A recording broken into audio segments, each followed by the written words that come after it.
ఇక Bengaluru Challengers versus Delhi Daredevils పోరు అయితే రసవత్తరంగా మారుతోంది. బెంగళూరు వేదికగా విపక్షాలు ఐక్యం గలంగా వినిపిస్తున్నాయి.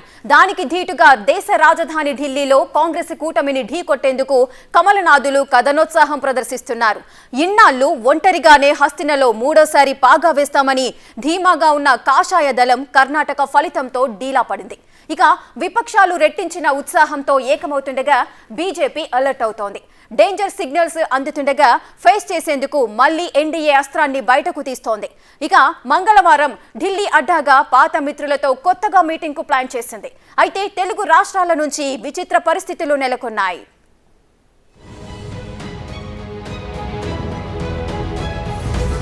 సంకీర్ణ రాజకీయాల్లో చక్రం తిప్పిన కాంగ్రెస్ యునైటెడ్ ప్రోగ్రెసివ్ అలయన్స్ యూపీఏతో సక్సెస్. వరుసగా 2 సార్లు అధికారంలోకి వచ్చిన యూపీఏ ఎన్డీఏను ఢీకొట్టేందుకు మరోసారి వ్యూహాలు. కొత్త పేరుతో ఢిల్లీ కోటను బద్దలు కొట్టాలని ప్లాన్.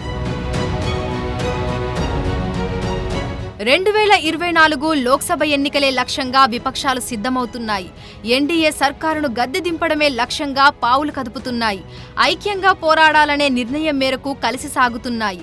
ఇప్పటికే ఓ దఫా బీహార్లో నితీష్ కుమార్ అధ్యక్షతన మీటింగ్ జరిగింది. రెండో మీటింగ్ కాంగ్రెస్ నేతృత్వంలో బెంగళూరులో జరుగుతోంది. గత భేటీలో విపక్ష పార్టీల అధినేతలు కీలక సూచనలు చేశారు.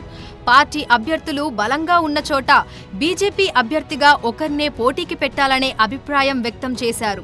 ఈసారి సమావేశంలో ఎన్నికల్లో పోటీ అంశంపై ప్రధాన చర్చ జరిగే అవకాశం ఉంది.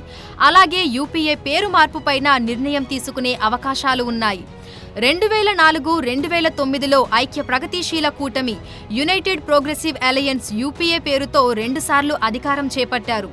మరో 2 సార్లు విపక్షంలో ఉన్నారు. అయితే ఈసారి కూటమి పేరు మారుస్తారనే ప్రచారం జరుగుతోంది. అలాగే అలయన్స్ ను ఎవరు లీడ్ చేస్తారనే అంశంపైన క్లారిటీ ఇస్తారనే టాక్ నడుస్తోంది.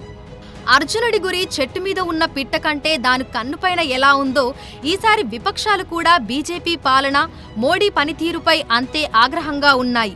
ఎలాగైనా ఢిల్లీ గద్దెపై కాషాయ జెండాను దించేయాలని గట్టిగా భావిస్తున్నాయి. బీజేపీ ఏతర రాష్ట్రాల సీఎంలు అధికారంలో ఉన్న చోట కేంద్రం అధికార దుర్వినియోగానికి పాల్పడుతోందని గుర్రుగా ఉన్నారు. గవర్నర్ల వ్యవస్థ దుర్వినియోగంతో పాటు కేంద్ర దర్యాప్తు సంస్థలు సీబీఐ, ఈడీలను ఉసిగొల్పుతున్నారని మండిపడుతున్నారు. ఆయా అంశాలపై న్యాయ పోరాటానికి దిగారు. ఓవైపు అపోజిషన్ మీటింగ్ జరిగే క్రమంలోనే తమిళనాడులో ఈడీ రైట్స్ కలకలం రేపాయి. మనీ లాండరింగ్ కేసులో అధికార డీఎంకే కీలక నేత, రాష్ట్ర విద్యాశాఖ మంత్రి పొన్ముడి, ఆయన కుమారుడు ఎంపీ గౌతమ్ సిగమణి నివాసాలపై ఎన్ఫోర్స్మెంట్ డైరెక్టరేట్ అధికారులు దాడులు నిర్వహించారు.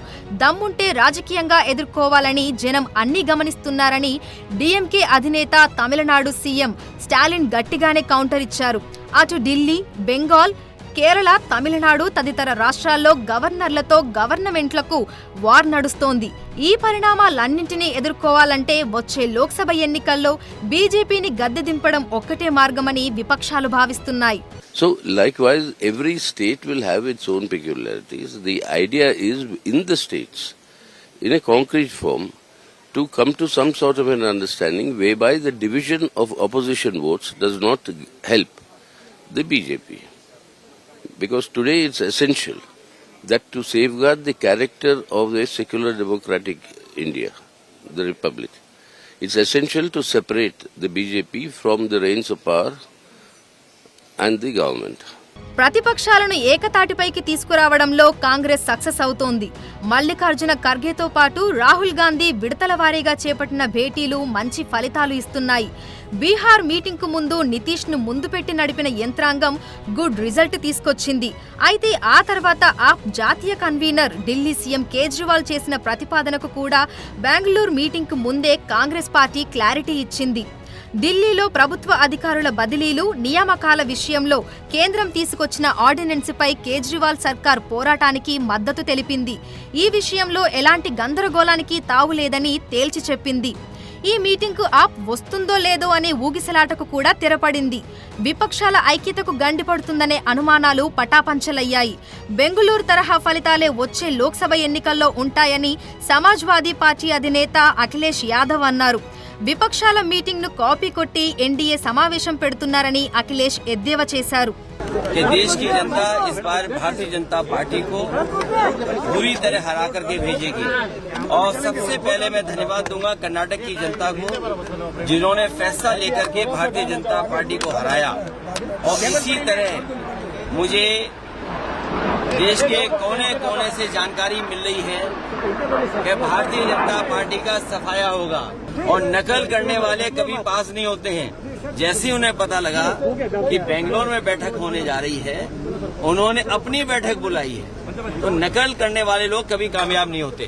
अपनी पोजीशन क्लियर करते हुए इस दिल्ली के अध्यादेश के खिलाफ अपना स्टैंड क्लियर किया है। బెంగళూరులో విపక్షాల సమావేశానికి మొత్తం 24 పార్టీలు హాజరవుతున్నాయి. JDU, RJD, CPI, CPM, NCP Sharad వర్గం, శివసేన ఉద్ధవ్ వర్గం, TMC, AAP, DMK, RLD, RSP, VCK, MDMK, KDMK, Kerala Congress, All India Forward Bloc సమావేశానికి జై కొట్టాయి. విపక్షాల భేటీపై Karnataka deputy CM DK Shivakumar స్పందించారు. వివిధ సమస్యలతో బాధపడుతున్న 140 కోట్ల మంది ప్రజల భవిష్యత్తు కోసమే ఈ భేటీ అని చెప్పారు. విపక్షాలన్నీ కలిసి అవగాహన, ఐక్యతతో పనిచేస్తూ ముందుకెళితే ఫలితాలు అవే వస్తాయన్నారు. కర్ణాటక ఫలితాలతో అది నిరూపితమైందన్నారు.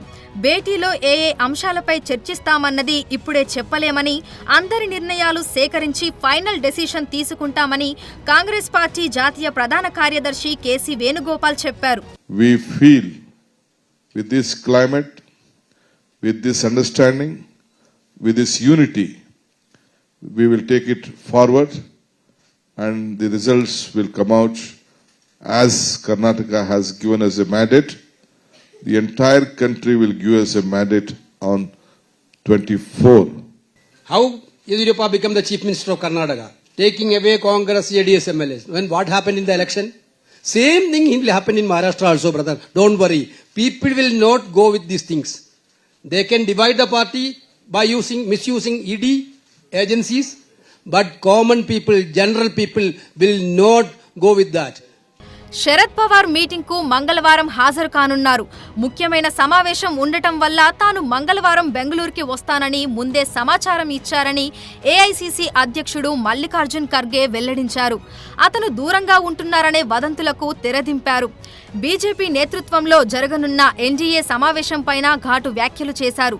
ప్రతిపక్షాలన్నింటినీ ఎదుర్కోవడానికి తాను ఒక్కడినే సరిపోతానని చెప్పిన మోడీ ఇప్పుడు ఎన్డీఏ భేటీ నిర్వహించాల్సిన అవసరం ఏంటని ఎద్దేవా చేశారు. అసలు ఆ పార్టీలు రిజిస్టర్ అయ్యాయా అని ప్రశ్నించారు. ప్రతిపక్షాలు ఏకం కావడంతో బీజేపీ కంగారు పడుతోందన్నారు. అందుకే బల ప్రదర్శన ప్రారంభించిందని ఖర్గే విమర్శించారు. कि मैं अकेला ही भारी हूँ अपोजिशन, सारे अपोजिशन को, फिर अपोजिशन आए कहाँ से उनके पास? सारे अपोजिशन को अकेले ही भारी है, तो मैं एक ही काफी हूँ बोले, तो फिर क्यों 30 पार्टियों को जमा रहे? और वो 30 पार्टी के नाम तो बताओ आप. वो 30 पार्टी के लोग इलेक्शन कमेटी में या इलेक्शन ऑफिस में रजिस्टर करे सो है क्या यूं ही बुला रहे सबको? तो ये तो मालूम होने दो. మంగళవారం జరగనున్న ప్రధాన సమావేశానికి ఎజెండాను దాదాపు ఖరారు చేస్తారు. కనీస ఉమ్మడి కార్యక్రమం రూపకల్పనకైనా క్లారిటీ తీసుకొస్తారు. రాష్ట్రాల్లో సీట్ల సర్దుబాటు ప్రక్రియపైన చర్చించే అవకాశాలు ఉన్నాయి. విపక్షాల కూటమికి పేరును కూడా ఇదే సమావేశంలో ఖరారు చేసే అవకాశాలు కనిపిస్తున్నాయి. గత యూపీఏ హయాంలో కామన్ మినిమం ప్రోగ్రాంలో భాగంగా అనేక వినూత్నమైన కార్యక్రమాలు అమలు చేశారు. ఉపాధి హామీ వంటి పథకాలతో పేదలకు భరోసా కల్పించారు. ఈసారి దేశవ్యాప్తంగా ఉన్న ప్రధాన సమస్యలకు పరిష్కారంగా సీఎంపీలో చోటు కల్పిస్తారని తెలుస్తోంది. ధరల పెరుగుదలతో పాటు నిరుద్యోగం, రైతు సమస్యలు తదితర అంశాలపై పోరాటానికి ఉమ్మడి కార్యాచరణ ఖరారు చేసే అవకాశాలు కనిపిస్తున్నాయి.